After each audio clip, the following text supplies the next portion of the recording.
Does it still make sense to buy a home in 2022? Now, prices in Omaha are increasing. Homes are receiving multiple offers and homes are selling well above list price. In today's video, what I thought we'd do is take an actual listing and break down the actual cost to buy that particular property. And we're going to get started right now. Hi, my name is David Matney with Nebraska Realty. I'm a local realtor here in Omaha, Nebraska. Now let's jump into today's topic.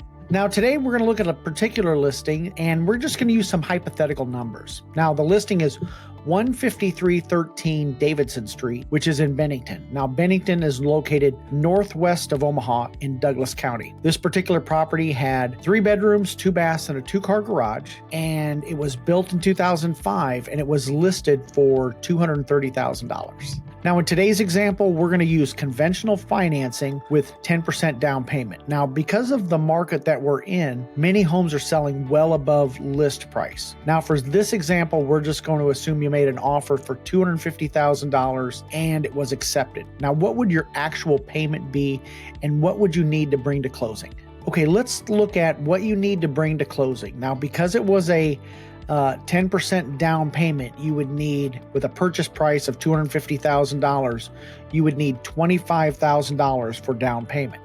Now, typically for closing costs, you would usually factor between 2 and 3% of the purchase price towards your closing costs. Now, for this example, let's just figure $7,500. So all total at the closing table, when you go to close, you would need to bring a check for $32,500.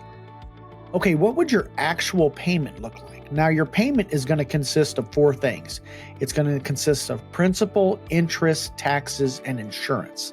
Let's talk about interest rates for a moment. Now, as rates increase, your purchasing power decreases. The formula for buying a home is the price of the home plus the cost of money, unless you're buying it for cash.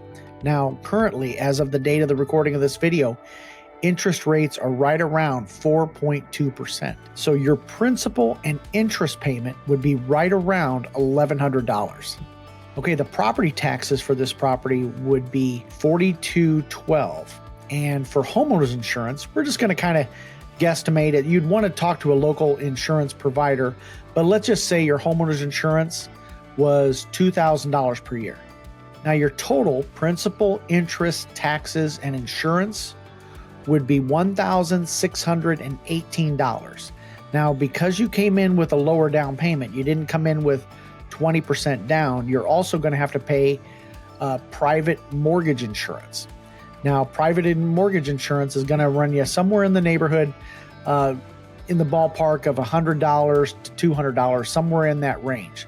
So grand total, your principal, interest, taxes, and insurance, plus your mortgage insurance, your monthly payment would be $1,750. As an owner, the home appreciates in value. Now, home ownership is a key to building long-term generational wealth. Now, for this particular property, it was purchased by these sellers back in May of 2018 for $155,000. Now, the current owners did some work to the property and they were able to improve it. And they got some of those improvements, the cost of those improvements. Not only did they enjoy them, but they also got the cost of some of those improvements back. When you rent and the home appreciates in value, you get to enjoy none of that appreciation.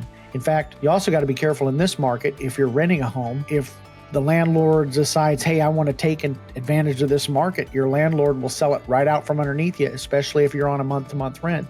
And then you got to go out there and try to find a rental in this market, which can be pretty challenging. Here's another benefit of home ownership. Now, you want to talk to a tax advisor, but many times what's available is you can deduct your mortgage insurance.